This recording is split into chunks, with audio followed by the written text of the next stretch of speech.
Jason was the #1 overall pick in 1999, which is way before any of you were born. But this is in Major League Soccer.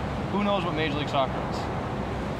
What is it? Revolution? The Revolution play in Major League Soccer. So Jason actually finished out his career playing for the Revolution. So if you've ever been to a Revolution game, Jason used to play for that team.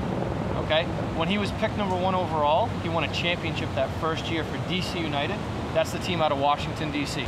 So Jason also, when he was 14 years old, Ethan, you're the oldest one here, right? So in 2 years, imagine yourself getting asked to play for the US national team at the age of 17. That's what this guy got to do. So he got to play in like 80,000 seat stadiums in Argentina. He got to play all over the world because he was really good at this beautiful game, okay? Now beyond that, Jason's a very good person. And because he's a very good person, he's now giving back to seeing you guys succeed in soccer, just like Coach Zach is, Coach Alfred is, Coach Alice, and Coach Brendan, okay? So we're all doing this so you guys can have some wonderful experiences through this wonderful game, okay? So Jason's gonna talk for a few minutes. He's gonna ask if anyone has any questions. Be very clear when you say it, be very respectful, and we may be able to talk him into a few one-on-one challenges against you guys if you're well behaved, which I think you guys have been great all week, so that shouldn't be a problem. All right, so give your undivided attention to Jason. Okay? Thank you, guys. Thanks for being here. How's everybody doing today? Good. The most important thing is that you have a good experience interacting with the coaches and also playing soccer. So there's it's kind of twofold, meaning it's important to learn as much as you can about soccer, but then the other side is to kind of get along with other people, interacting with other people, and build some relationships with people, and that's the most important thing. You have a lot of fun, and then you go home.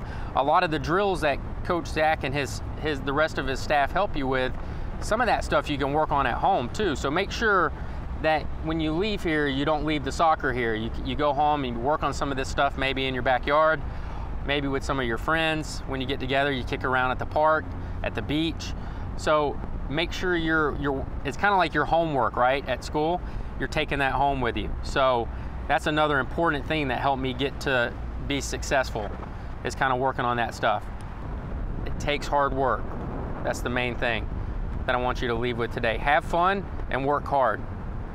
Out here, you might be playing in a position that you don't really want to necessarily play in, or you don't feel comfortable in. It's really good to just kind of, if the coach tells you to go play, to do your best. And then it might not be your favorite position, but at least you're having a good attitude about it.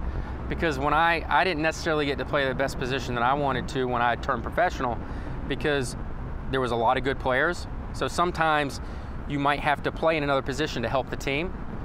I had some natural talent, but I wasn't really, it took a lot of hard work too. Some people, you know how in school too, some people are really smart and they don't really have to try too hard because it comes more natural. They still have to kind of work hard, but then somebody else it might not come as natural. Well, and they have to work a lot harder. Well, I was the kind of person that had some natural ability, but I still had to work really hard, okay? No matter what, it's gonna take hard work, but I was talented and had certain abilities that other players didn't have. I think the first game I ever played professionally, I tied both of my shoes together and I tried to run out on the field when they announced my name and I tripped. No, I'm just kidding, I didn't do that.